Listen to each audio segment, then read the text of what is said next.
Well, good morning and welcome in for another week of Jumpstart worship. Now, this week is kind of a big week because you've had your first week of summer break under your belt by now. Now, I know that the ending of the school year was really weird and kind of different for all of us, but now we are officially into summer mode. And I hope that you guys have some awesome stuff planned as ways to celebrate your summer this year and the really cool things that you're going to be able to experience over the summer. Today in Jumpstart Worship, we're going to talk about how Jesus healed a man who had been blind for his entire life. And we're going to learn how Jesus used dirt to do that. Now, yes, I did say dirt to heal someone. You're going to love this story today, so stick around. After worship, we're going to dive in and learn more about this miracle.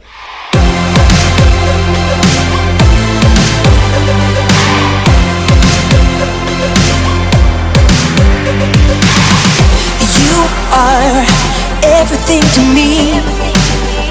You are all I ever need because you love me completely. You give every heartbeat, and I can't imagine my life without you. Who lights up the morning and shines like the sun? Who put the stars in the sky and named everyone? Who is always with me, no matter where I run? It's all you, it's all you, it's all you. You are the reason that I sing. You are more than everything because you love me completely. You give every heartbeat, and I can't imagine my life without you. Lights up the morning and shines like the sun. Who put the stars in the sky and named everyone? Who is always with me, no matter where I run? It's all you, it's all you, it's all you. You're always there for me. You're with me constantly, every night and day. And I know I can trust in your unfailing love. That's why I can say, who lights up the morning and shines like the sun? Who put the stars in the sky and named everyone? Who is always with me, no matter where I run? It's all you, it's all you, it's all you, it's all you.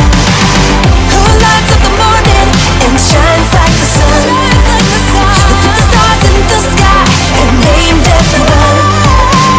Who is always with me, no matter where I run? It's all you, it's all you, it's all you.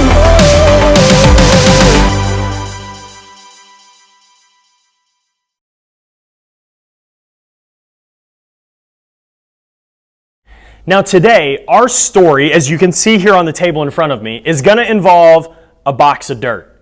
Now, I talked about that a moment ago in our intro of how Jesus used dirt to heal a man today. And we're going to see in John chapter 9 just how this happens. Now, John chapter 9 is where we're going to be, and we're going to look at the first 12 verses of this story of Jesus interacting with a man who was blind.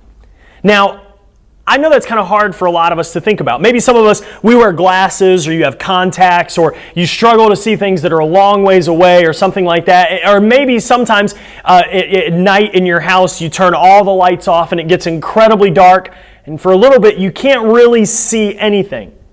But I want you to try to imagine with me for a minute. This man, he had been blind from birth, the Bible tells us in John chapter 9. I want you to imagine and think for a second about what it would be like to never have been able to see anything.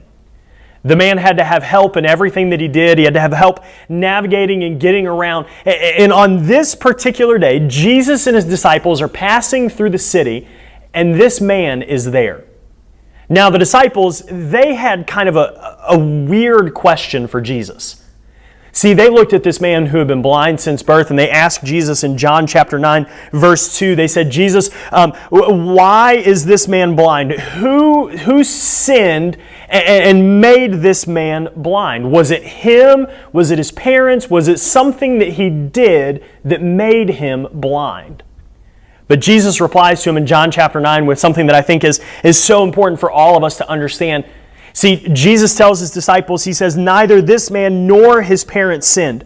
This came about so that God's work might be displayed in him. See, Jesus wanted his disciples to understand something and know something in this moment. The man who was blind, it wasn't a result of something that he had done or an action he had taken. It was so that God could show how powerful he was. Now, a lot of times in our lives, we're familiar with the idea of consequences. For example, let's say that your mom comes to you while you're playing video games or you're playing outside or something like that, and she says, hey, it's time to come inside and it's time to clean your room. And instead of going and cleaning our room, we turn around and we stick our tongue out at mom and we roll our eyes and say, oh my gosh, I just cleaned my room yesterday. We all know how that story ends. It ends with us being grounded in timeout. It ends with not playing video games. It ends with some kind of consequence. But in this story, we see that this man being blind, that it wasn't a consequence. It was just something that had happened. It was just how he was born. Sometimes in our lives, we begin to think that bad things that happen to us or things that happen in our lives, that they're all dependent on our actions. That if I do this, then this bad thing might happen to me. Or if I act this way, then this bad thing may happen.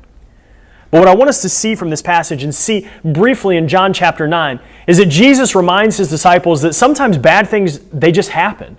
There are things that go on in our world that they just happen.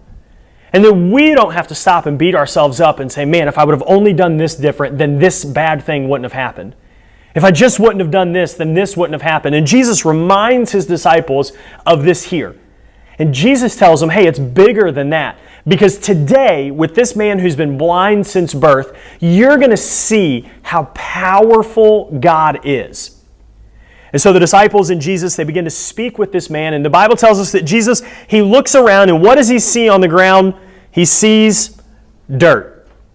Now, Jesus looks at the man who is blind, and he leans over the dirt that was there next to him, and Jesus, this is where it gets kind of gross. The Bible tells us that Jesus spits into the dirt. Now, we know when you add water into sand or dirt or anything like that, what does it make? Mud. You're exactly right. The Bible tells us that Jesus, he spits in the dirt and he picks a handful of it up and he takes the mud. And the Bible tells us that he takes the mud and he begins to rub it on the man's eyes, over the man's eyes. And when he's done, he tells the man, he says, go to the pool and wash your eyes. And the Bible tells us that the man leaves and he finds his way to the pool and he puts his face in and he begins to rub the mud and the dirt out of his eyes and he pulls it away. And the Bible tells us that suddenly he can see.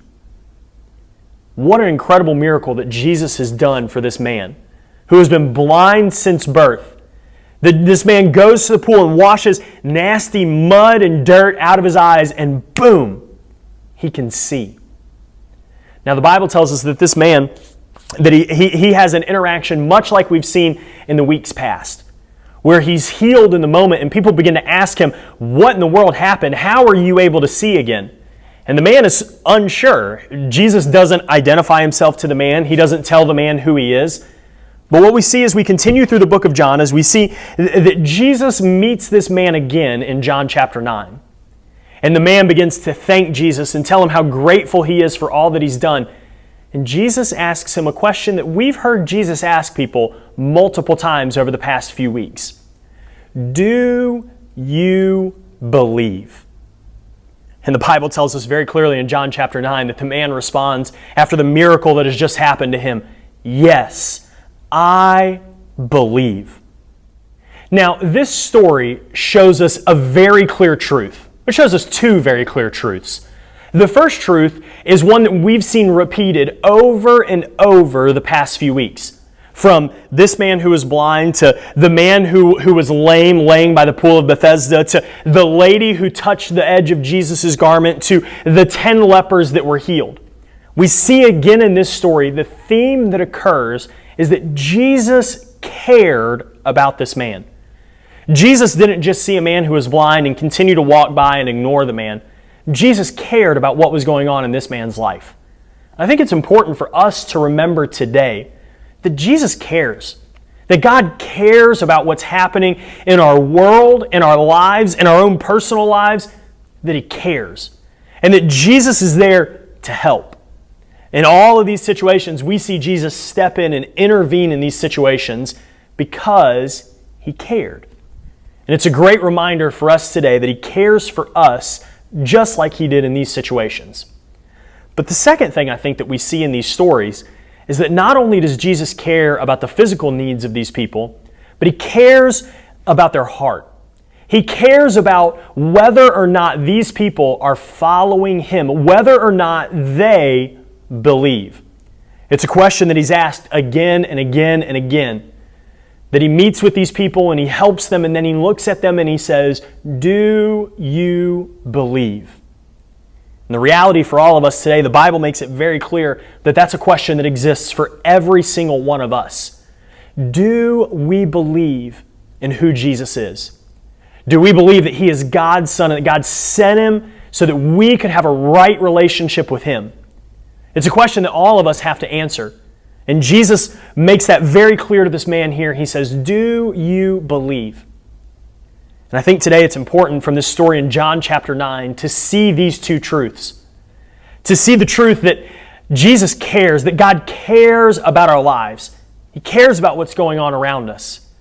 But to be reminded ultimately, to be reminded of the most important thing that there is.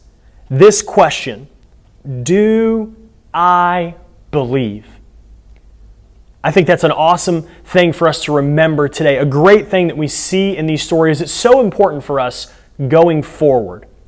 And as we go forward, I would hate to miss out on an opportunity today to worship together with you one more time.